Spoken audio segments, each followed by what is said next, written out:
Subscribe to Cheating Tales Lab. Now let's begin. The hospital parking lot was nearly empty at 8 p.m. Roman Steele stood under the fluorescent lights, keys in hand, watching his 8-year-old son Ethan shuffle toward him through the automatic doors. The boy moved carefully, one arm pressed against his ribs, his dinosaur backpack dragging on the ground behind him. "Hey, buddy." Roman crouched down, keeping his voice steady despite the cold anger that had been building since Rachel's call 3 hours ago. "How are you feeling?" Ethan's eyes, the same gray as Roman's own, flicked up briefly before dropping to the pavement. "Okay, let's get you home." Roman reached for the backpack, but Ethan flinched. It was subtle, barely a movement, but Roman had spent 10 years as a crime scene investigator before switching to teaching forensic science at the state university. He noticed everything. The drive started in silence. Roman pulled onto the highway, glancing at Ethan in the rearview mirror. His son sat rigid in the back seat, staring out the window at the passing streetlights. "Seatbelt, Ethan." "I don't want to." "Son, safety first." "Dad, stop the car." Roman's hands tightened on the wheel. Something in Ethan's voice, a tremor of fear mixed with desperate determination, made him signal and pull onto the shoulder. He twisted in his seat. "What's wrong?" Ethan's small fingers fumbled with his jacket zipper. He pulled it open and lifted his shirt. Beneath the fabric, white bandages wrapped around his torso, but they didn't hide the darkening bruises spreading from underneath. Purple and yellow marks, too deliberate in their placement to be from any fall. This wasn't an accident. Ethan's voice cracked. "Uncle Douglas did this. He got mad because I spilled juice on his new rug. He grabbed me and threw me against the counter. Then he kicked me when I was on the floor." Roman's vision narrowed. His breath came sharp through his nose. "But Dad, Grandma Ethel paid the doctor to say I fell down the basement stairs. I heard them talking. She gave him money in an envelope. And Mom." Ethan's eyes welled up. "Mom signed all the papers. She said it was better this way. She said we couldn't cause problems for Uncle Douglas because of his job." "What job?" Roman heard himself ask, his voice distant. "He's running for city council. Grandma keeps saying it's important." "Dad, if we go home there." The GPS chimed. Roman looked down at the screen. The route had changed. Instead of their home address, it now showed a different destination, 847 Maple Grove Drive. His mother-in-law's house. He stared at it. He hadn't changed the route. Rachel must have accessed his GPS remotely. They shared accounts, location services, everything. She knew he'd picked up Ethan. She was directing him to Ethel's house. They expected him to bring Ethan back. Roman's mind moved through the implications like pieces on a chessboard. Rachel had called him to pick up Ethan from the hospital, not because she was concerned, but because she couldn't leave Ethel's house herself. They needed Roman to play along, to accept the official story, to bring his injured son back into the home where he'd been hurt. "Dad," Ethan's voice was small. "Are we going there?" Roman looked at his son in the rearview mirror. Ethan's face was pale, eyes wide with fear and something worse. The resigned acceptance of a child who'd learned not to expect protection. "Not anymore." "Yeah, buddy," Roman said quietly. "We're going to Grandma's house." Ethan's face crumpled. A tear slid down his cheek. But not for the reason they think. Roman pulled back onto the highway. "Ethan, I need you to tell me everything. From the beginning. Can you do that?" As they drove through the dark streets toward Maple Grove, Ethan's story spilled out in halting sentences. It had started 6 months ago, around the time Douglas Meyer moved back to town after his divorce. Rachel's brother had always been short-tempered, but after losing his wife and splitting custody of his teenage daughter, something in him had turned cruel. The first incident was just grabbing Ethan's arm too hard, leaving finger-shaped bruises that Rachel explained away as playground roughhousing. Then it escalated. A shove here, a slap there, always when others weren't looking. Ethel knew. She'd walked in twice. But she'd told Ethan that Uncle Douglas was going through a hard time, and that strong boys don't tattle. When Ethan tried to tell Rachel, she'd gotten angry. Said he was being dramatic. Said he needed to be more understanding of his uncle's stress. "She chose him," Ethan whispered. "She always chooses him." Roman's hands ached from gripping the steering wheel. Rachel, his wife of 9 years. The woman who'd cried through her entire pregnancy, terrified she wouldn't be a good mother. The woman who'd once driven 40 miles in a snowstorm because Ethan forgot his favorite stuffed animal at daycare. or the woman he'd thought she was. They pulled up to the Meyer house, a sprawling colonial with perfect landscaping and a 3-car garage. Lights blazed from every window. Roman parked on the street, taking a moment to study the scene. 2 cars in the driveway, Rachel's silver sedan and Douglas's black pickup truck with the campaign bumper stickers. Meyer for council, a voice for families. Listen to me carefully, Roman said, turning to face Ethan. I'm going to go inside. I need you to stay in the car, doors locked. If anyone besides me tries to open the door, you honk the horn 3 times and call 911. Can you do that? Ethan nodded, clutching the phone Roman handed him. I'm not going to let anything else happen to you. I promise. Dad, Ethan's voice stopped him as he opened the door. Be careful. Uncle Douglas, he's different when he's angry. Like there's someone else inside him. Roman walked up the pristine pathway, past Ethel's prize-winning rose bushes. Through the front window, he could see them gathered in the living room. Rachel on the sofa, Ethel in her chair, and Douglas pacing in front of the fireplace, gesticulating as he talked. They looked like a normal family having a normal evening. He didn't knock. The door was unlocked, as it always was. Ethel believed in open homes for family. The conversation died as he stepped into the foyer. 3 heads turned toward him. Rachel stood first, her expression carefully arranged into concern. Roman, thank God. How is he? Where's Ethan? In the car. Roman stayed by the door, hands loose at his sides. He'd learned long ago how to read a room. Douglas had stopped mid-stride, shoulders tense. Ethel sat forward in her chair, fingers pressed together. Rachel's eyes were too bright, her smile too fixed. Well, bring him in, Ethel said. Poor thing must be exhausted after his ordeal. What ordeal was that? Roman asked quietly. His fall, Rachel said quickly. Down the basement stairs. I told you on the phone. You told me he had an accident. You didn't specify what kind. Roman stepped further into the room. The discharge papers say he has 2 cracked ribs, severe bruising, and a mild concussion. The attending physician noted the injuries were consistent with a fall downstairs. There, you see? Ethel's voice had an edge. The doctor confirmed it. Now, Rachel, go get the poor boy. The physician's name was Dr. Floyd Hayes. Roman continued, his tone conversational. I looked him up on the drive over. He's been practicing for 32 years. Impeccable record until 2 years ago, when his daughter needed expensive treatment for leukemia. Insurance denied the claim. He's been in significant debt ever since. He paused. Debt makes people do interesting things, don't you think? The room temperature seemed to drop 10 degrees. Douglas moved first, stepping between Roman and the women. He was taller than Roman by 2 inches, broader through the shoulders, with the kind of presence that came from being used to getting his way. I don't like what you're implying, Roman. We're family. You need to watch your tone. Family. Roman tasted the word. Is that what we call it when you beat an 8-year-old child? How dare you? Ethel surged to her feet. Douglas would never. Ethan told me everything. Roman's voice cut through her protest. The grabbing. The shoving. Today's assault that put him in the hospital. All of it. Rachel's face had gone white. Roman, Ethan is confused. He's been through trauma. Don't. The single word stopped her. Don't you dare use his trauma as an excuse when you helped create it. Now you listen here, Douglas said, voice rising. I've had about enough of this accusation. That boy is clumsy and careless. He's been difficult ever since he started at that new school. Rachel's been telling you for months that he needs discipline, but you're too soft. Today he was running around like a wild animal, and yes, he fell.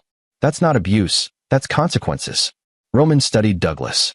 The man's face was flushed, his hands curled into fists. But there was calculation in his eyes too. He was testing, seeing how hard he could push. The bruises on his torso, Roman said, are in the shape of adult fingers. The pattern of his ribs fracturing is consistent with blunt force trauma from a kick, not a fall. I spent 10 years analyzing crime scenes. I know the difference. You're not an investigator anymore, Ethel snapped. You're a teacher. You have no authority here. No, Roman agreed. But I have a duty. As a father. As a mandatory reporter. As someone who took an oath to protect the innocent. Rachel moved toward him, her expression pleading. Roman, please. Think about what you're doing. Douglas is about to win the city council seat. This is his chance to make a real difference in our community. If you make accusations, if you cause a scandal, it'll destroy everything he's worked for. There it was. The truth laid bare. His son's safety mattered less than Douglas Meyer's political ambitions. And that's why you signed the papers, Roman said. Why you went along with bribing a doctor. Why you're trying to gaslight an 8-year-old into believing his abuse was his own fault. Stop calling it abuse. Douglas's voice boomed. I was disciplining him. Someone has to teach the boy respect. Rachel asked me to help because you've turned him into a spoiled, weak. Get out of my way. Something in Roman's voice made Douglas hesitate. Roman walked past him, heading for the stairs. He needed evidence. Medical records, photos, anything they might have here. Where do you think you're going? Ethel demanded. Rachel's old room. That's where she said Ethan was staying during visits. Roman took the stairs 2 at a time. Behind him, he heard Rachel cry out and footsteps pounding after him. Ethel's house was a shrine to her children, Rachel and Douglas. Photos covered every wall, documenting their childhoods, their achievements, their perfect family moments. Roman had always found it excessive but harmless. Now, as he moved through the hallway, he saw those photos differently. Rachel at 7, standing stiffly beside her smiling mother. Douglas at 10, his hand on young Rachel's shoulder, his grip visibly tight even in the picture. Rachel at 13, her eyes somehow older than her years. He pushed open the door to what had been Rachel's childhood bedroom. It was preserved like a museum. Pale pink walls, white furniture, stuffed animals arranged on shelves. And there, on the small desk, was a first aid kit. An extensive one. Roman opened it. Bandages, antiseptic, pain medication, bruise cream. All recently used. Roman, stop. Rachel stood in the doorway, breathing hard. You're making this into something it's not. He turned to face her. When did it start? When did what start? When did your brother start hurting you? Rachel's face went rigid. I don't know what you're talking about. These photos on the wall. I've looked at them 100 times, but I never really saw them. Roman gestured to the frames. You're afraid in every single one after age 6. And Douglas is always touching you. Always in control. You're insane, Rachel whispered, but her hands were shaking. Your mother knew then too, didn't she? Just like she knows now. She chose him then. She taught you to choose him too. Roman's voice gentled. Rachel, this doesn't have to continue. We can stop it. Together. We can protect Ethan. Protect him from what? Douglas filled the doorway, blocking any exit. From learning how the real world works? From understanding that actions have consequences? From becoming like you, Roman said. Douglas smiled. It didn't reach his eyes. Ethan needs a strong male role model. You're too wrapped up in your books and your theories. Rachel knows this. That's why she brings him here. That's why she trusts me with his development. You fractured his ribs. I disciplined him. And if you try to make trouble, you'll find out exactly how this town works. Douglas stepped into the room. I have friends, Roman. The police chief is supporting my campaign. The district attorney's wife is on my volunteer team. Dr. Hayes isn't the only professional who understands how to be flexible with documentation. You're a college professor with a history of anxiety issues. Rachel told me all about the therapy you needed after leaving the police force. Who do you think people will believe? The threat hung in the air. Roman measured the distance between them, calculated angles and leverage points. Douglas outweighed him, but weight wasn't everything. Roman had training. He could end this confrontation in seconds, but not without consequences that would hurt Ethan more. I want my son, Roman said. We're leaving. Fine. Douglas shrugged. Take him. But Rachel stays here tonight. You and I need to have a longer conversation about how this family operates. And Roman. Douglas's smile widened. When you calm down and think rationally, you'll realize that cooperation is in everyone's best interest. We wouldn't want Child Protective Services to hear concerns about Ethan's welfare, about how his father has been unstable, how there are questions about his safety in your home. Those investigations can get very complicated. Roman felt Rachel's eyes on him, pleading silently. Not for Ethan's safety, for Douglas's protection.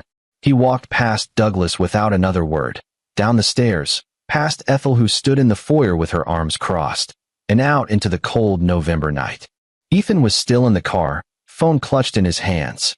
When Roman slid into the driver's seat, the boy's whole body relaxed. Are we going home? Yeah, buddy. We're going home. As Roman pulled away from the Meyer house, he caught a glimpse in his rearview mirror. Douglas stood on the front porch, phone pressed to his ear, watching them drive away. Roman didn't speak until they were 5 miles clear. Then he pulled into an empty grocery store parking lot and turned to face his son. Ethan, I need you to be brave a little longer. Can you do that? Are they going to take me away from you? The question cut through Roman like glass. Not if I can help it. But I need to ask you something important. Has Uncle Douglas ever hurt you in any other way? Touched you inappropriately? Ethan shook his head quickly.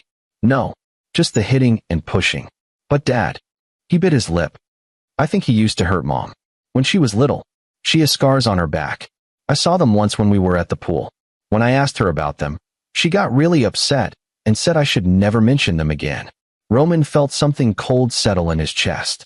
The pieces were forming a picture he didn't want to see but couldn't ignore. One more question. Has anyone else ever been hurt at Grandma's house? Other kids? Ethan thought for a moment. Uncle Douglas's daughter, Vanessa. She stopped visiting last year. I heard Grandma and Uncle Douglas fighting about it. Grandma said Vanessa was telling lies and being dramatic like her mother. Vanessa Steele, 15 years old, living with her mother after the divorce. Roman pulled out his phone and started making notes. Names, dates, incidents. Everything Ethan told him. If Douglas wanted a war, he'd get one. But it would be fought on Roman's terms, with Roman's rules. And the first rule was, know your enemy completely. Roman's home office was lit only by his desk lamp at 3 a.m. He'd gotten Ethan settled in bed around midnight, checking on him every 30 minutes. The boy slept fitfully, jerking awake at small sounds. Now Roman sat surrounded by papers, his laptop open to multiple tabs. On the desk lay a legal pad covered in his precise handwriting, a timeline of events, a list of potential witnesses, notes on Douglas Meyer's campaign and connections. He'd started with the obvious, Douglas's divorce records. They were sealed, which was interesting. Most divorces were public record unless there were specific circumstances, usually involving abuse allegations. Roman made a note to find Douglas's ex-wife, Kristen Meyer. Next, he pulled Douglas's campaign finance reports. Public information, all filed with the city clerk's office. Douglas had raised $87,000 for his city council race, an unusually large sum for a local election. His top donors included 3 construction companies, 2 real estate developers, and a coalition called Citizens for Family Values. Roman clicked through to the coalition's website. Generic stock photos of smiling families, vague mission statements about protecting traditional values and supporting strong communities. The leadership board included Ethel Meyer as founding member. Of course, his phone buzzed. A text from Rachel. We need to talk. Tomorrow. Alone. He ignored it. Instead, he opened a new search, Dr. Floyd Hayes. The physician's office was in a medical building near the hospital. Roman cross-referenced the address with property records. The building was owned by Hammond Development LLC. He traced Hammond Development through 3 shell companies before finding the actual owner, a partnership that included Douglas Meyer. So Douglas didn't just bribe the doctor. He was the doctor's landlord. Roman sat back, pinching the bridge of his nose. This went deeper than he'd thought. Douglas had spent years building a network, creating leverage, positioning himself as untouchable. But everyone had weaknesses. Roman just had to find them. He picked up his phone and scrolled through his contacts, stopping at a name he hadn't called in 3 years, Austin Schaefer. They'd worked together when Roman was still with the police, before the shooting that ended his career as an investigator and sent him into therapy. Austin had gone on to become a private investigator specializing in background checks and surveillance. The call went to voicemail. Austin, it's Roman Steele. I need help with something. It's urgent. Call me back. Then he opened a new document and began typing. Not a police report. Not a legal complaint. A profile. Subject, Douglas Meyer. Age, 38. Occupation, commercial real estate developer, city council candidate. Known associates, Ethel Meyer, mother, Rachel Steele née Meyer, sister. Background, raised in affluent household. Father Richard Meyer died when Douglas was 14, cause of death listed as heart attack. Mother Ethel Meyer took control of family finances and businesses. Douglas attended State University, dropped out junior year. Married Kristen Osborne at 23, divorced at 37. One daughter, Vanessa Meyer, age 15, custody shared but primarily with mother. Pattern of behavior, escalating violence toward family members, particularly children. Demonstrates classic characteristics of narcissistic personality disorder, grandiosity, need for control, lack of empathy. Uses financial power and social connections to intimidate and silence victims. Current threat level, high. Subject has law enforcement connections, medical professionals in his network, and financial resources to fight legal challenges. Subject is preparing to escalate threats against Roman Steele and may attempt to weaponize CPS against him. Recommended action, document everything. Build alternative support network. Locate other victims. Expose subject before he can consolidate power through political office. Roman saved the file and started a new one. This one was titled simply, Evidence. Over the next 2 hours, he compiled everything he had.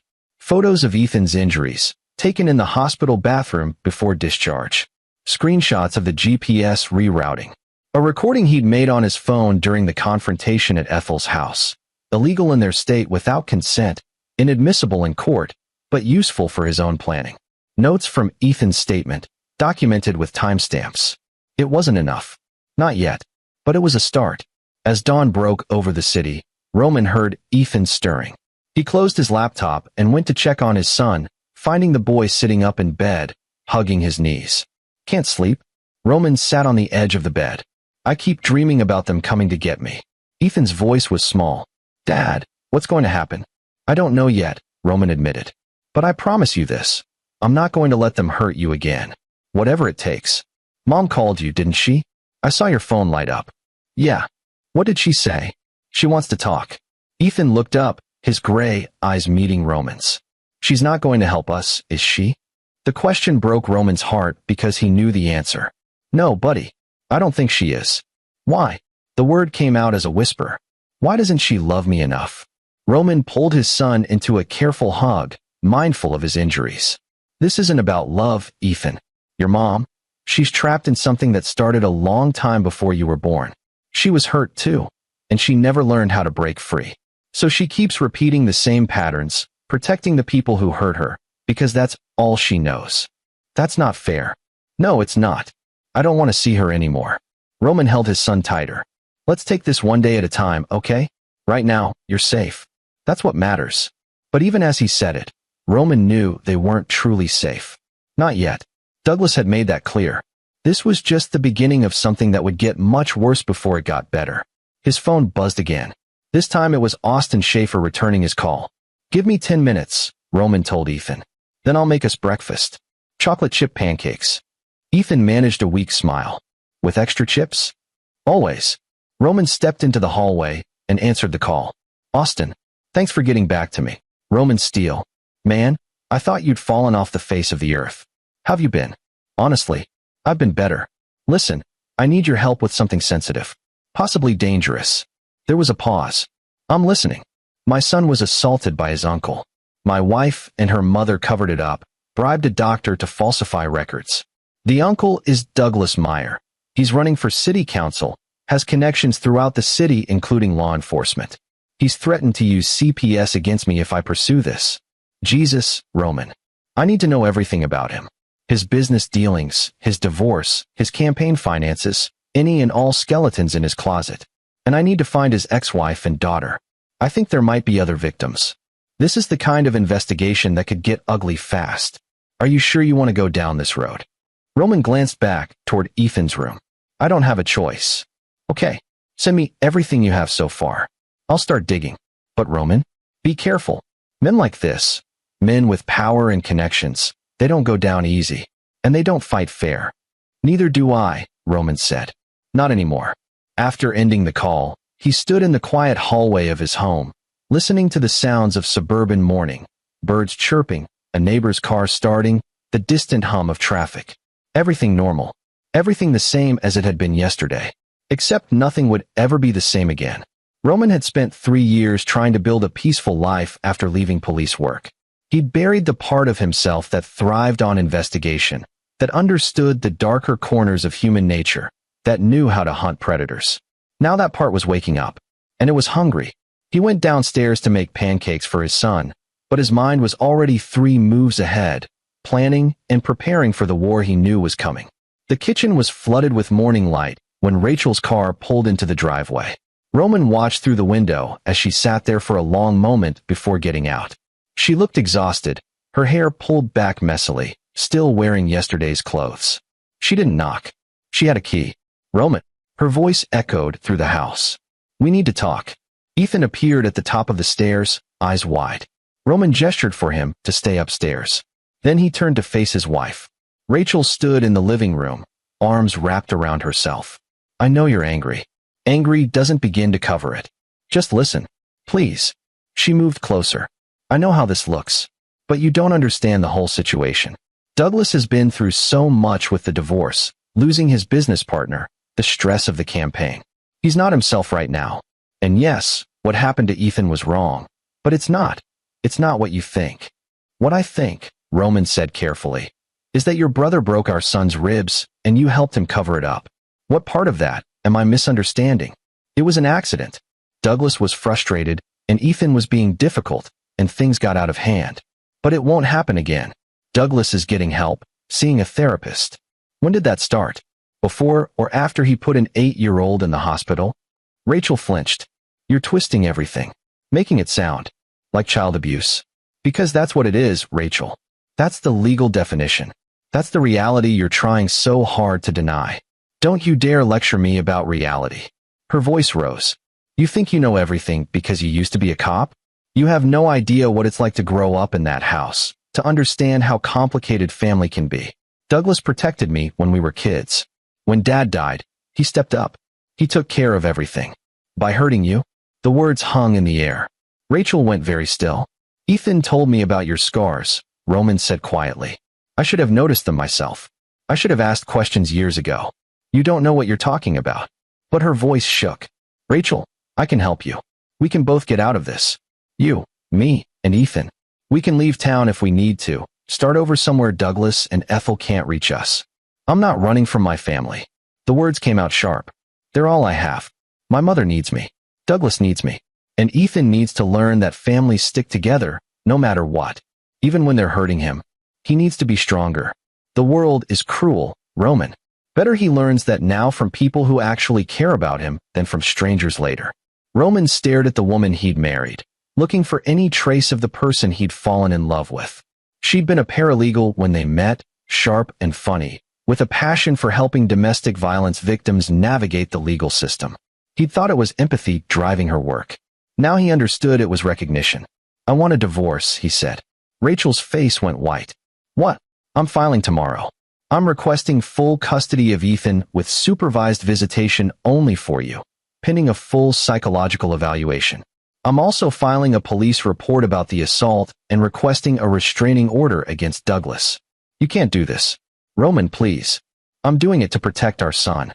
If you want to stay trapped in your mother's house, playing out whatever sick dynamic she created, that's your choice. But Ethan doesn't have to be part of it.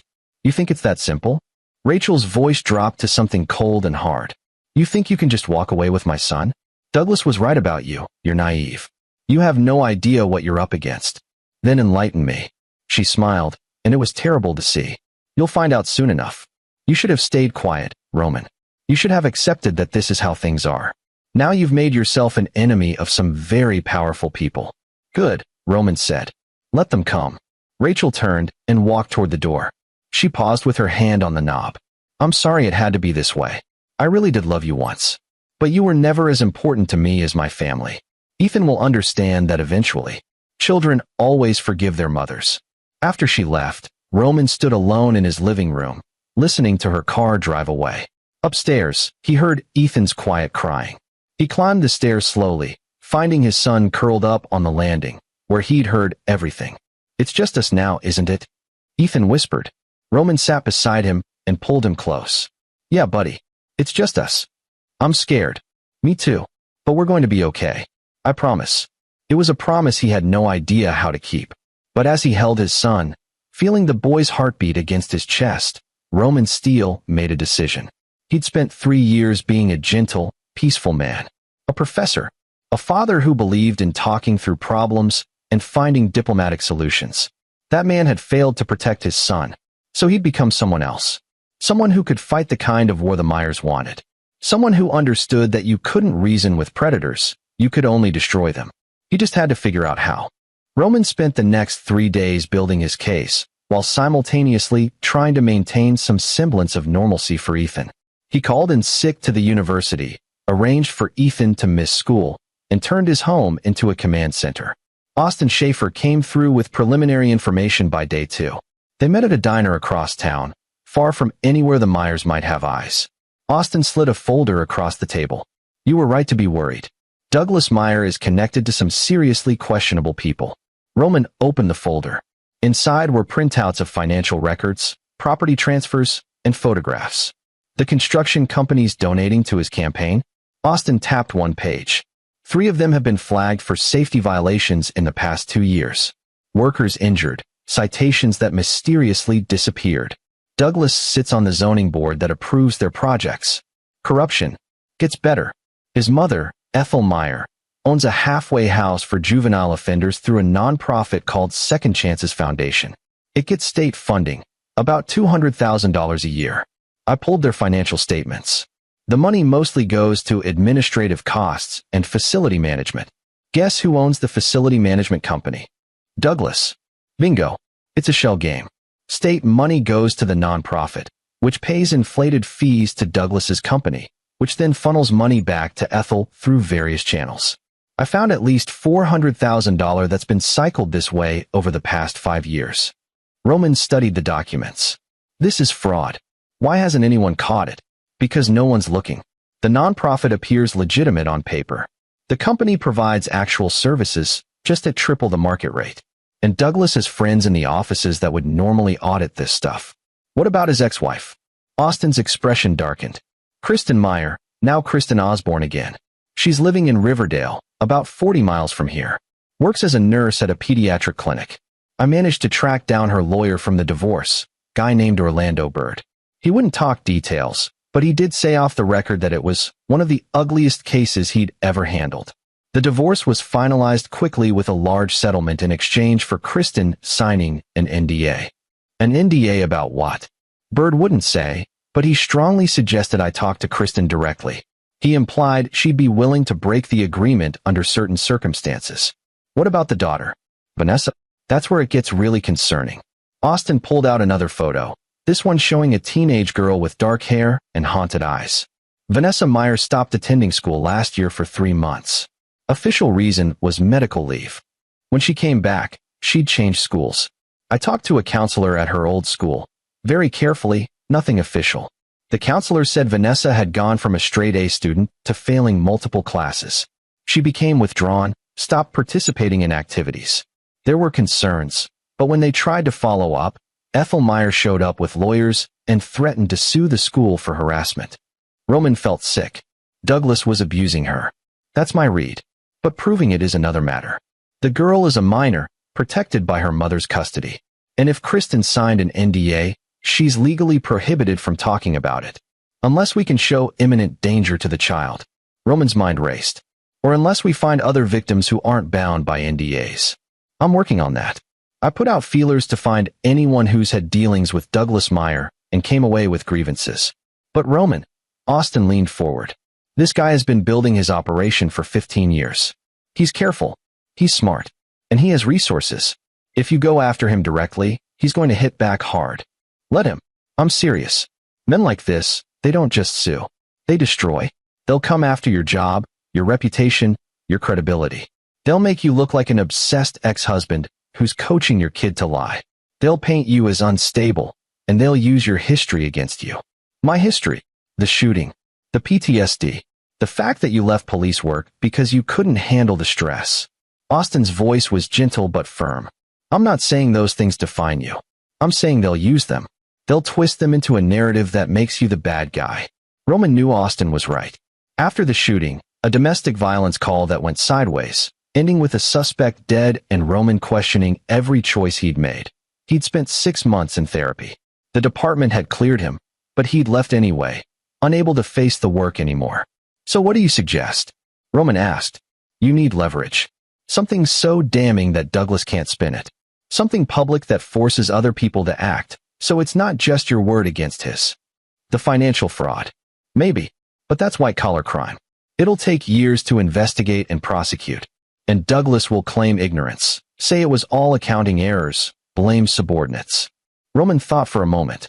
What if we could get Kristen to talk? And Vanessa? Big if. They're both scared. Kristen signed away her right to speak. Vanessa is still partially under Douglas's control through custody arrangements.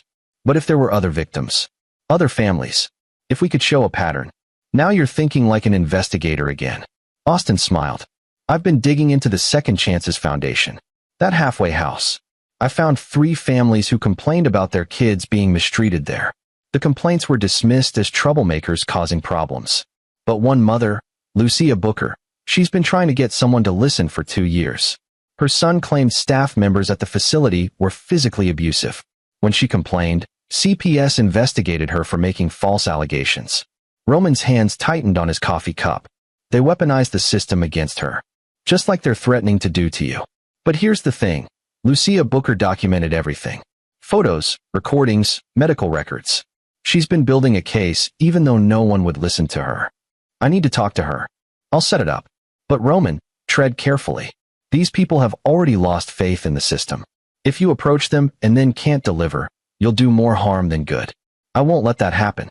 Austin studied him for a long moment. You've changed.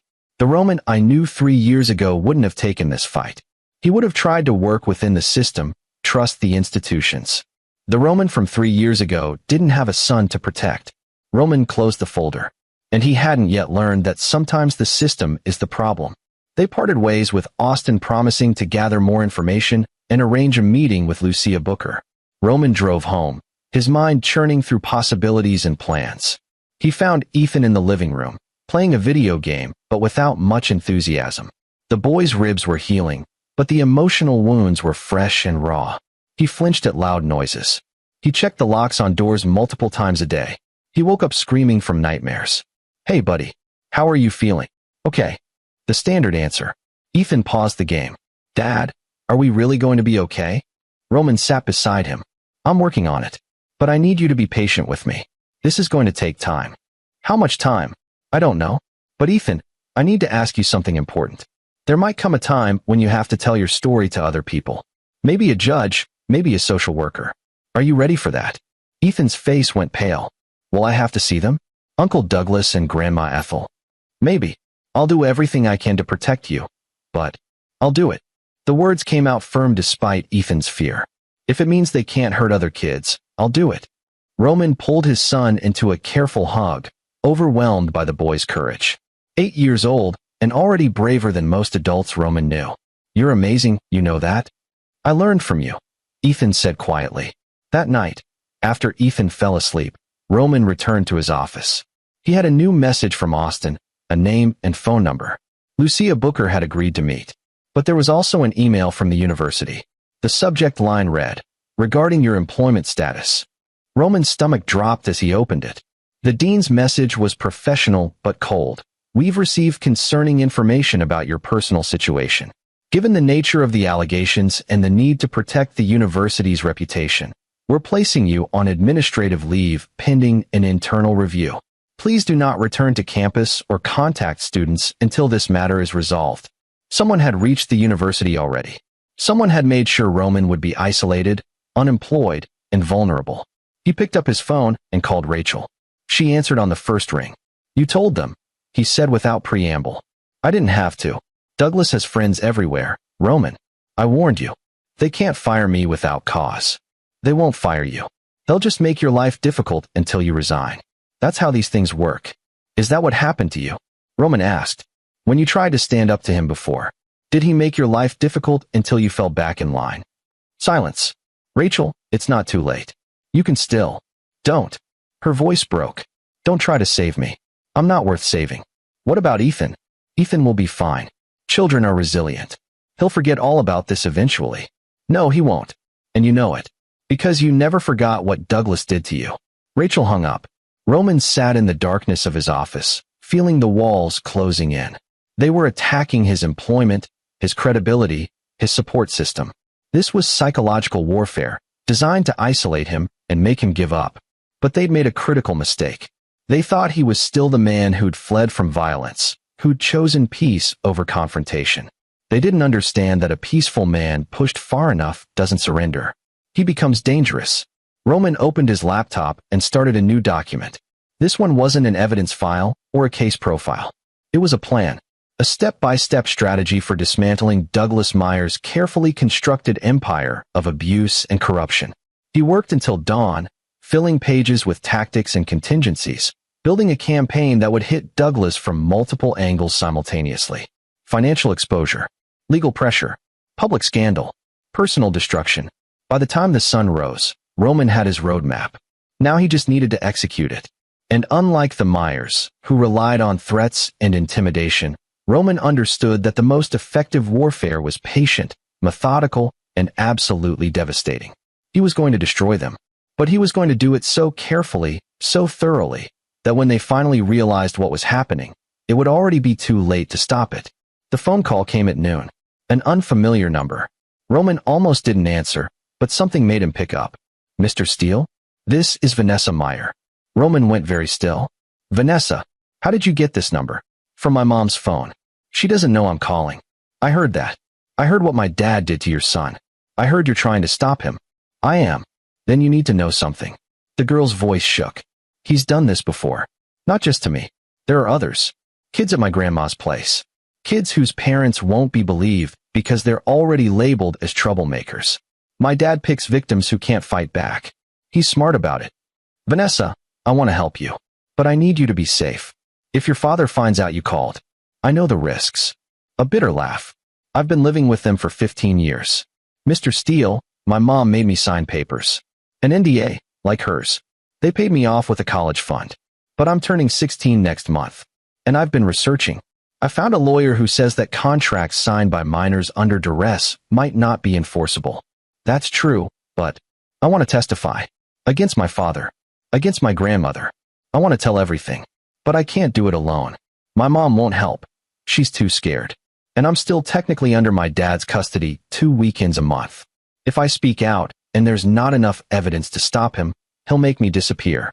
Send me to some boarding school or treatment facility where no one will ever hear from me again. Roman's mind raced. A willing witness. A victim ready to speak. But also a child who needed protection. I'm meeting with another mother tomorrow. Her son was hurt at your grandmother's facility. If I can build a case strong enough. Do it fast. Vanessa's voice dropped to a whisper. Because my dad just filed a motion to get full custody of me. He told my mom that you're causing problems and he needs to secure his assets. I'm an asset, Mr. Steele. And he's moving to take me away from the one person who might protect me. When's the hearing? 2 weeks. My mom's lawyer says she can't fight it. The NDA prevents her from telling the judge why she's afraid. 2 weeks. Roman looked at his timeline, his carefully planned campaign of exposure and legal pressure. It wasn't enough time. Unless he accelerated everything. Vanessa, I need you to promise me something. Don't do anything yet. Don't confront your father. Don't tell anyone else you called me. Just stay safe for 2 weeks. Can you do that? What are you going to do? Whatever it takes, Roman said. I promise you, Vanessa. I'm going to stop him. After they hung up, Roman sat staring at his plan, his timeline, his careful strategy. Then he crumpled the pages and threw them away. Careful and methodical was too slow. He needed something bigger, something explosive. He needed to force everyone's hand at once, in a way that left no room for cover-up or denial. Roman picked up his phone and called Austin. How quickly can you get me access to the Second Chances Foundation's facility? Legally or illegally? Does it matter? A pause. I can get you in tonight. But Roman, if you're caught, I won't be. I need evidence. Real, undeniable evidence of what's happening to those kids. Photos, videos, records. Anything that proves the abuse. That's breaking and entering. That's destruction of your own case if it gets thrown out in court. It's not going to court. Not the way you're thinking. Roman's voice was calm, almost eerily so. I'm done playing by their rules. They want to threaten my son? They want to destroy my life? Fine. But I'm going to make sure that when I go down, I take them with me in a way they'll never recover from. Roman, listen to yourself. This isn't you talking. No, Austin. This is exactly me talking. This is the me that they created when they decided to hurt my son. This is the me they should have been afraid of all along. Roman hung up and looked at the clock. He had 8 hours until dark. 8 hours to prepare for the most dangerous thing he'd ever done. 8 hours before he stopped being a victim and became something Douglas Meyer had never encountered before, a father with nothing left to lose. The Second Chances Foundation facility sat on the edge of town, a converted warehouse that had been cheaply renovated to house 30 juvenile offenders. From the outside, it looked legitimate: fresh paint, security fencing, signs declaring it a safe space for troubled youth. Austin had come through with everything Roman needed: blueprints of the building, the security schedule, and most importantly, an access code provided by a former staff member who'd quit after reporting suspected abuse and being ignored. Roman parked 3 blocks away, dressed in dark clothes, carrying a backpack with cameras, recording equipment, and lockpicks he hadn't touched in 3 years. Beside him, Austin checked his own equipment. "Last chance to back out," Austin said. "We can still do this the right way." The right way failed Lucia Booker's son. It failed Vanessa. It's failing Ethan right now. Roman adjusted his backpack. The right way only works when the system isn't corrupted. This one is rotten from the inside. They approached from the rear, where cameras had blind spots. The access code worked. The facility was too cheap to change codes regularly. They slipped inside through a service entrance, finding themselves in a dimly lit hallway that smelled of industrial cleaner and something underneath it: fear. The building was quiet. Most of the kids would be in their rooms for the night, supervised by a skeleton crew of 2 guards. Roman and Austin moved through the hallways, cameras ready, documenting everything they saw. The first rooms they checked were administrative offices. Roman rifled through files while Austin photographed documents. Incident reports that detailed injuries but blamed the kids. Medical records showing repeated treatments for bruises, cuts, and sprains. Financial statements that confirmed Austin's earlier findings. Massive payments to shell companies, all connected back to Douglas Meyer. But it was the basement that made Roman's blood run cold. They found it behind a locked door labeled storage. Austin picked the lock, and they descended stairs into a space that had been converted into something else entirely. Small rooms with heavy doors. Inside each one, a bare mattress on a concrete floor. Restraint equipment mounted to the walls. "Jesus Christ," Austin whispered. "This is an isolation facility. They're keeping kids down here." Roman photographed everything, his hands shaking with rage. This wasn't just corruption or abuse. This was systematic torture disguised as juvenile rehabilitation. In one room, they found scratches on the wall. Messages carved with fingernails or smuggled objects. "Help us. Tell my mom I'm sorry. I want to go home." Roman took photos of each one. Evidence of suffering that no court could ignore. They were about to leave when they heard footsteps above. Someone had come in early for the night shift. Roman and Austin froze, weighing their options. "There's another exit." Austin pointed to the building plans on his phone. "Emergency access on the east side." They moved quickly but carefully, avoiding the main corridors. But as they reached the exit, Roman heard something that stopped him cold: a child crying. "Roman, we have to go," Austin urged. But Roman was already moving toward the sound. He found a room at the end of the hallway, locked from the outside. Through the small window, he could see a boy, maybe 10 years old, curled on the floor. "We can't just leave him," Roman said. "We also can't rescue him without getting caught. Roman, if they find us here, then they find us." Roman tried the door. Locked, but with a simple key mechanism. He pulled out his picks. "This is insane." "I know." Roman worked the lock, feeling it give. But what kind of person walks away? The lock clicked. Roman opened the door, and the boy looked up with terrified eyes. "It's okay," Roman said softly, crouching down. "I'm not going to hurt you. What's your name?" "Sean," the boy whispered. "Sean, how long have you been in here?" 2 days. They said I was being punished for talking back." "Locked in this room for 2 days? With no food or water?" Sean nodded toward a corner where there was a single water bottle. "They gave me that." Roman felt something snap inside him. He took photos of Sean, of the room, of the water bottle. Then he looked at Austin. "Call 911. Anonymous tip about child endangerment. Give them this address." "Roman, do it. Now." While Austin made the call, Roman stayed with Sean, talking quietly to the boy, getting his story. Sean had been sent to Second Chances after shoplifting. He'd been here 3 months. The abuse was routine, systematic. The isolation rooms were used for any minor infractions. Some kids had been down there for a week at a time. "Where's the staff member who's supposed to be watching you?" Roman asked. "Usually just one guy at night. Mr. Vince." He doesn't check the basement. He just watches TV in the office. Roman heard sirens in the distance. Sean, police are coming. Tell them everything you told me. Everything. And tell them about the other kids who've been hurt here. Can you do that? The boy nodded. Roman and Austin slipped out the emergency exit just as police lights lit up the street. They made it back to the car without being seen, but Roman's heart was pounding, not from fear, but from the realization of what he'd just done. He'd just blown up Douglas Meyer's operation. The police would find Sean. They'd investigate the facility. They'd uncover the abuse, the illegal isolation rooms, the whole operation. And Douglas would know exactly who had done it. You just started a war, Austin said as they drove away. Good, Roman replied. I was tired of waiting. His phone buzzed. A text from an unknown number. I know what you did. You're going to regret this.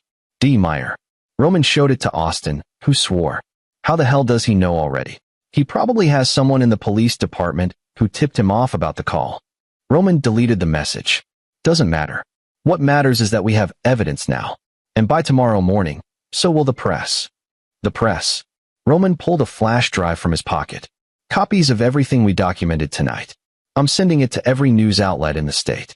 By noon tomorrow, Douglas Meyer's Foundation will be front-page news. That's not how this is supposed to work, Roman. You're supposed to give evidence to authorities. The authorities are compromised. You said it yourself. Douglas has friends in law enforcement. But he can't control every journalist. And once it's public, once everyone knows what's happening in that facility, it won't matter who he's friends with. The pressure will be too great to ignore. Austin was quiet for a moment. Then he laughed, short and sharp. You know what? You're right. Screw procedure. These bastards deserve everything coming to them. They drove back to Roman's house, where they spent the next 2 hours formatting the evidence and preparing press releases. Roman sent packages to 12 different news outlets, from local stations to national networks. Subject line: City Council candidates, Family Foundation tortures children. The evidence was damning. Photos of the isolation cells. Documents showing financial fraud. Medical records proving systematic abuse. And most importantly, testimony from victims, Sean, Lucia Booker's son, and others Austin had found. Roman hit send at 2 a.m. and sat back, feeling something like peace settle over him. What now? Austin asked. Now we wait for Douglas to make his next move. And we prepare for the counterattack. But Roman already knew what Douglas's next move would be. The man was predictable in his arrogance. He'd try to attack Roman directly, to destroy his credibility before the story gained traction. Roman was counting on it. Because he had one more piece of evidence he hadn't shared yet. One more weapon in his arsenal that he'd been saving for exactly the right moment. The recording from his phone on the night at Ethel's house. Douglas's own words, threatening to weaponize CPS. Rachel's admission that they'd bribed Dr. Hayes. All of it preserved in digital format. It wasn't admissible in court. But court wasn't where this battle was going to be won. This was about public opinion. About destroying Douglas's reputation so completely that he'd never recover. And Roman was just getting started. The story broke at 6 a.m. Roman woke to his phone exploding with notifications. News alerts, messages from colleagues, emails from reporters requesting interviews. The headline on the state's largest newspaper read, Council Candidates Foundation under investigation for child abuse. By 8 a.m., police had raided the Second Chances Foundation. By 10 a.m., Douglas Meyer's campaign had released a statement denying all knowledge of wrongdoing and blaming rogue employees. By noon, Roman had received 3 death threats and 1 visit from a lawyer representing Ethel Meyer, demanding he cease and desist from harassment and defamation. Roman let the lawyer talk, then calmly handed him a flash drive. Give this to your client.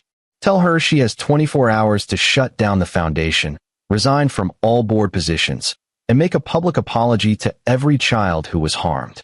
If she doesn't, I release the rest of my evidence to the press, including financial records showing she personally profited from the abuse. The lawyer's face went red. You're making a terrible mistake.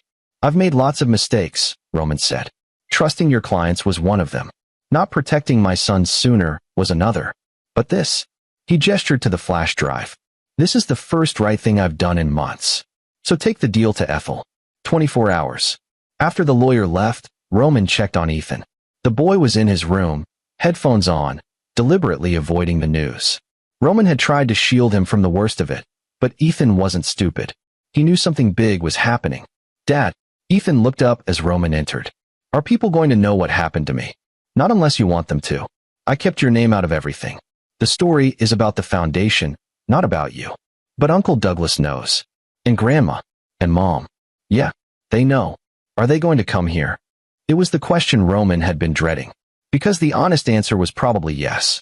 Douglas Meyer was cornered, humiliated, and watching his political career disintegrate in real time. Cornered predators were the most dangerous. "I've taken precautions," Roman said, which was true.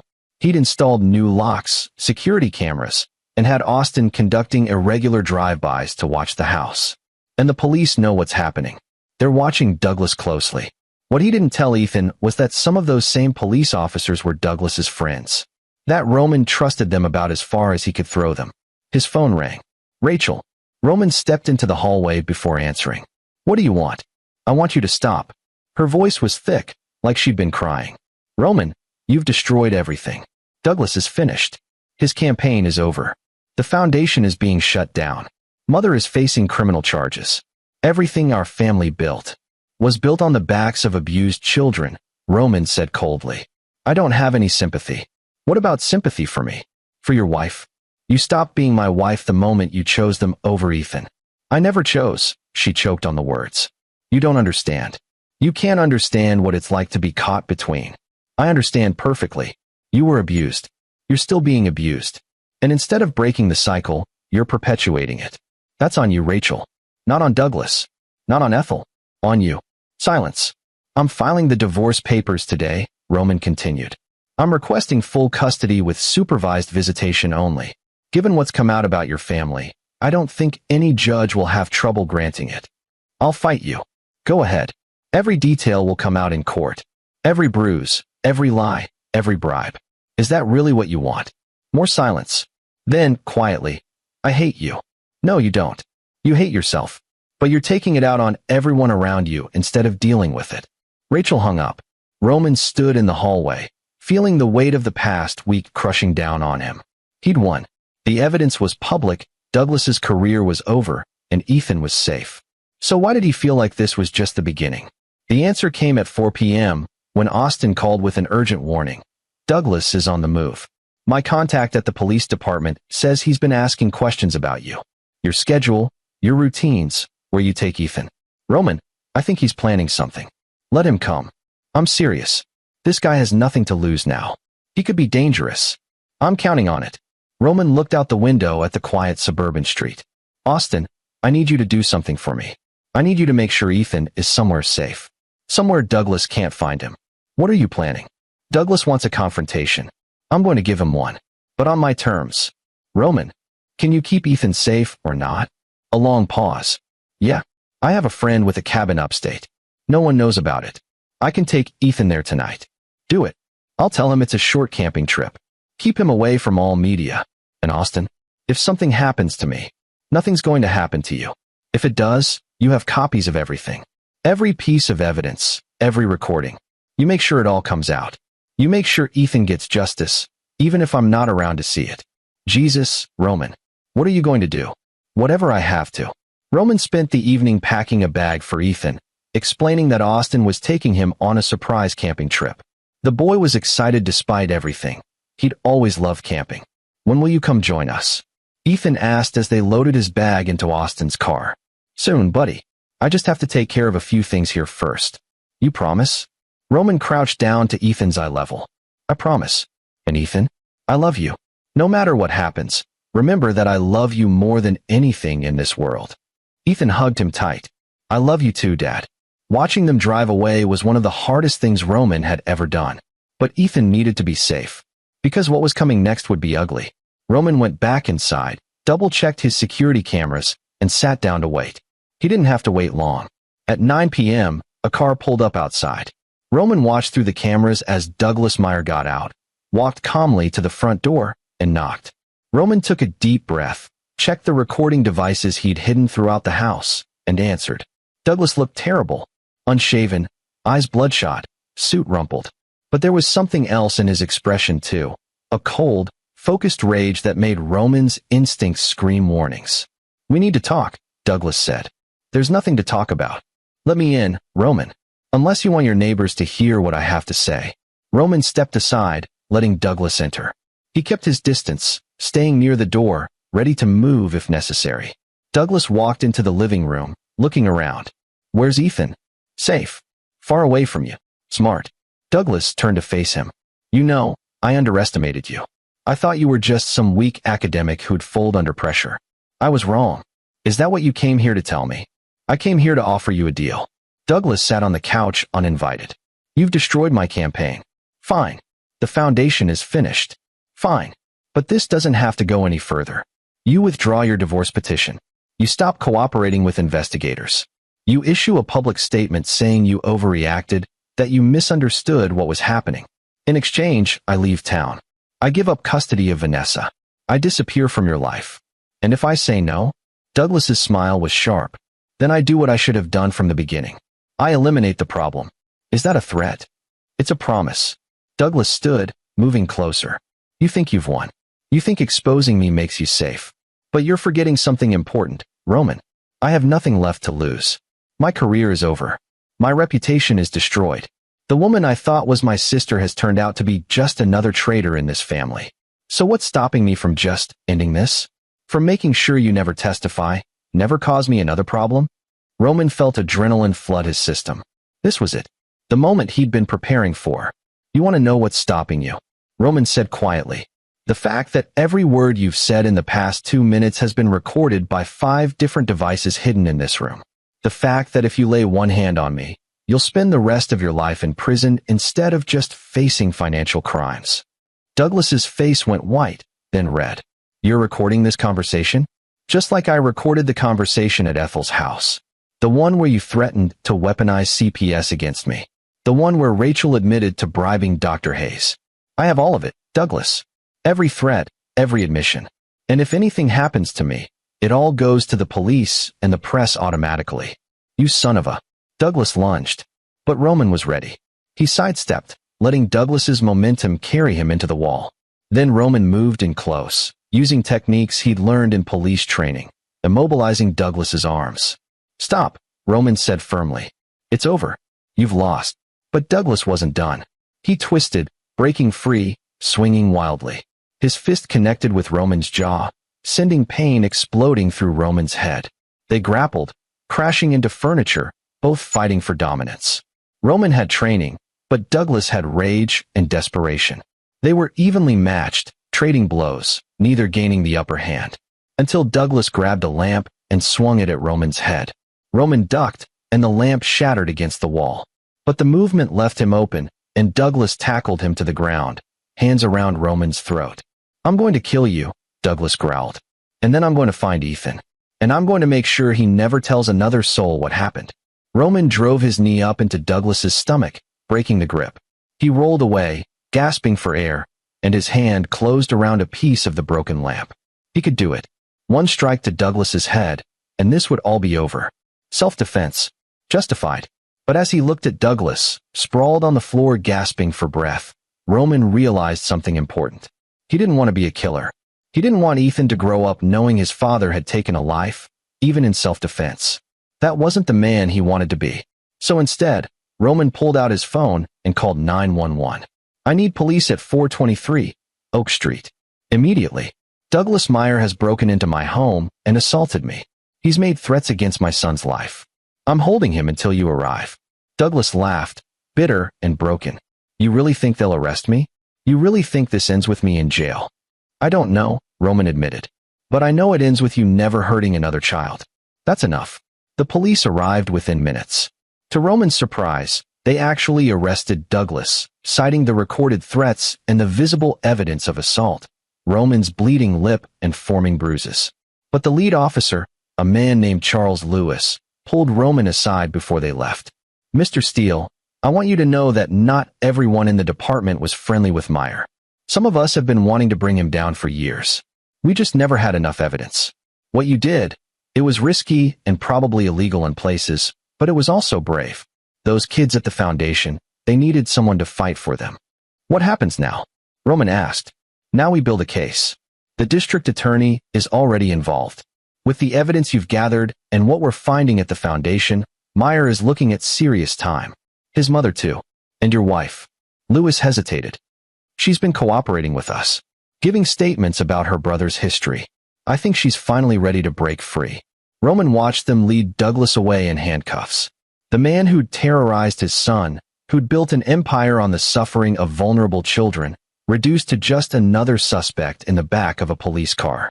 It should have felt like victory, but Roman just felt tired. He called Austin. It's done. Douglas is in custody. You can bring Ethan home tomorrow. Are you okay? Roman looked around his destroyed living room. Broken furniture, blood on the carpet, evidence of violence everywhere. I will be. After hanging up, he sat in the wreckage and finally let himself feel everything he'd been holding back. The fear, the rage, the grief for his shattered marriage and the innocence his son had lost. But underneath it all, there was something else too. Relief. And a grim satisfaction. He'd done it. He'd protected his son. He'd stopped a predator. And he'd proven that even when the system failed, even when the powerful seemed untouchable, one person with enough determination could make a difference. It had cost him his marriage, his job, and nearly his life. But watching Douglas Meyer's smug face finally show fear as the police read him his rights, that was worth everything. The trial took 8 months to prepare. In that time, Roman's life slowly began to rebuild. The university reinstated him after reviewing the evidence and issuing a public apology. Students who'd heard about what he'd done treated him like a hero, though Roman felt uncomfortable with that label. He'd just done what any father should do. The divorce from Rachel went through quickly. She didn't fight the custody arrangement, too consumed with her own legal troubles. She'd been granted immunity in exchange for testifying against Douglas and Ethel, but the process of confronting her past was destroying her. She'd entered a trauma treatment facility and asked not to see Ethan until she'd fixed herself. Roman didn't know if that day would ever come, but he left the door open, just in case.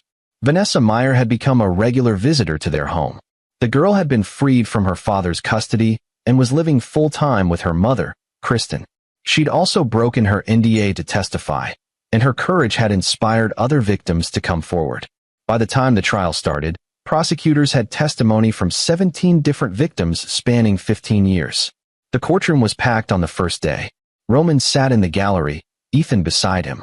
The boy had insisted on being there, wanting to watch justice be served. Douglas Meyer was led in wearing an orange jumpsuit, his hands cuffed. He looked smaller somehow, diminished. Without his expensive suits and political connections, he was just a middle-aged man facing the consequences of his actions. Ethel Meyer sat at the defense table beside him, her expression carved from stone. She'd aged visibly in the past months, her perfect facade crumbling under the weight of public scrutiny. Rachel sat in the back, separate from everyone. She caught Roman's eye once, and he saw guilt and grief warring in her expression. He nodded slightly, acknowledging her presence, but offering nothing more. The trial lasted 3 weeks. Victim after victim took the stand, telling stories of abuse, neglect, and systematic torture at the Second Chances Foundation. Medical experts testified about the injuries. Financial experts detailed the fraud. And Roman provided the recordings that proved Douglas and Ethel had knowingly covered up the abuse. The defense tried to paint Roman as an obsessed ex-husband fabricating evidence. They tried to discredit the victims as troubled kids with histories of lying. They tried every tactic in the book, but the evidence was overwhelming, and the jury wasn't buying it. On the final day of deliberations, Roman took Ethan to the park. They sat on a bench, eating ice cream, watching other kids play. "Dad," Ethan asked, "what happens if they say Uncle Douglas isn't guilty?" "Then we keep fighting," Roman said. "We don't give up. But what if we lose everything? What if he comes after us again?" Roman looked at his son, at this brave, resilient kid who'd survived trauma that would break most adults. "Ethan, we've already won. Not in court, that's still up in the air. But we won the moment you told me the truth. We won when we decided to stand up instead of staying silent. We won when other victims saw what we did and found the courage to speak out too. Whatever that jury says, that doesn't change. I'm proud of you, Dad." Those 4 words meant more than any verdict ever could. Roman's phone buzzed. A text from Austin. "Jury's back." They rushed back to the courthouse, arriving just as the jury filed in. Roman held Ethan's hand as they waited for the foreman to stand. On the charge of child abuse in the first degree, how do you find? Guilty. On the charge of assault. Guilty. On the charge of fraud. Guilty. 15 counts. 15 guilty verdicts. And that was just for Douglas. Ethel Meyer's verdict came next. 10 guilty counts. Her face remained impassive as the judge thanked the jury, but Roman saw her hands shaking. Sentencing would come in 6 weeks. But the prosecutor had already said they'd be seeking maximum penalties, 20 to 30 years for Douglas, 15 to 20 for Ethel. Outside the courthouse, reporters mobbed Roman. He'd been avoiding press for months, but today he stopped and faced the cameras. I want to say something to every parent watching this. If your child tells you they've been hurt, believe them. If you see signs of abuse, don't look away. And if the system fails to protect them, don't give up. Fight. Fight with everything you have. Because our children are worth it. Questions flew at him, but Roman turned away, leading Ethan through the crowd. They'd said enough. Done enough. Now it was time to heal. That night, Roman tucked Ethan into bed and sat on the edge of the mattress, like he had every night for 8 years. It's really over, isn't it? Ethan asked. Yeah, buddy. It's really over. I feel, I don't know, not happy exactly, but lighter? Like I've been carrying something heavy and finally put it down. That's healing, Roman said.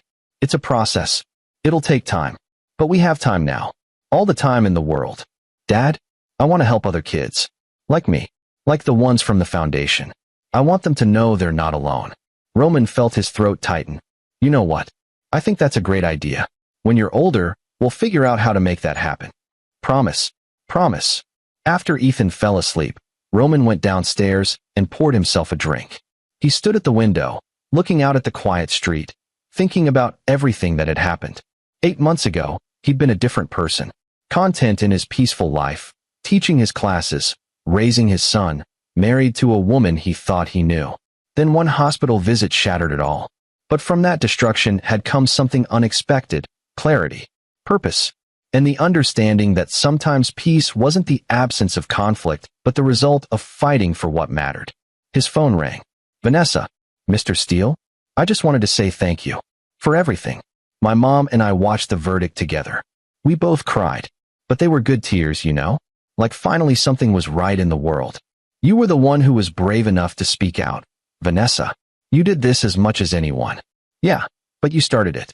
You showed everyone that fighting back was possible. That we didn't have to just accept what they did to us. She paused. I'm going to be okay, I think. My therapist says I have PTSD and it'll take years to work through. But I'm going to do it. I'm going to have a normal life. And it's because you refused to let them win. After they hung up, Roman sat in the darkness, letting himself finally feel the full weight of what they'd accomplished. Douglas Meyer would spend the rest of his productive years in prison. Ethel Meyer would die behind bars. The Second Chances Foundation was being dismantled, its victims receiving counseling and compensation. And most importantly, a system that had protected abusers was being exposed and reformed. It wasn't perfect. It wasn't complete. But it was justice. And for the first time in months, Roman felt like he could breathe. He finished his drink and headed upstairs, pausing outside Ethan's door to watch his son sleep peacefully. No nightmares tonight. No fear. Just a kid dreaming about the future. Roman had given that to him. Had fought for it. Bled for it. Nearly died for it. And he'd do it again in a heartbeat. Because that's what fathers did. They protected their children. No matter the cost. Smiling, Roman went to bed, ready to face whatever tomorrow brought. The war was over. They'd won. And finally, they could start living again. 6 weeks later, Roman stood in the courtroom one final time for sentencing. Douglas Meyer received 25 years.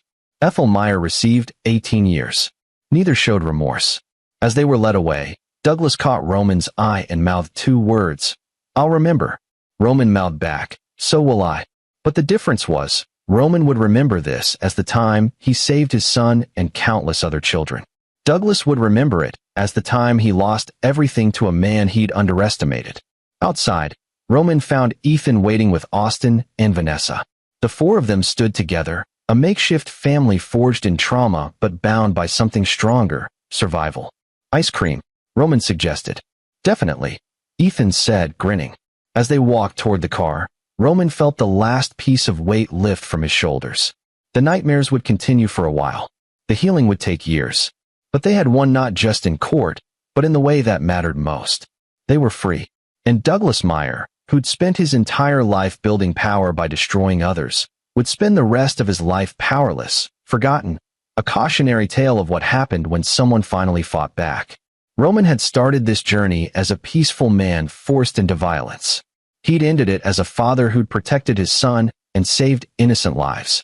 That was a victory worth celebrating. As they drove away from the courthouse for the last time, Ethan turned to him and smiled. A real, genuine smile free of fear. "I love you, Dad. I love you too, buddy. More than anything." And for Roman Steele, that was the only verdict that truly mattered. This is where our story comes to an end. Share your thoughts in the comments section. Thanks for your time. If you enjoy this story, please subscribe to this channel. Click on the video you see on the screen, and I will see you there.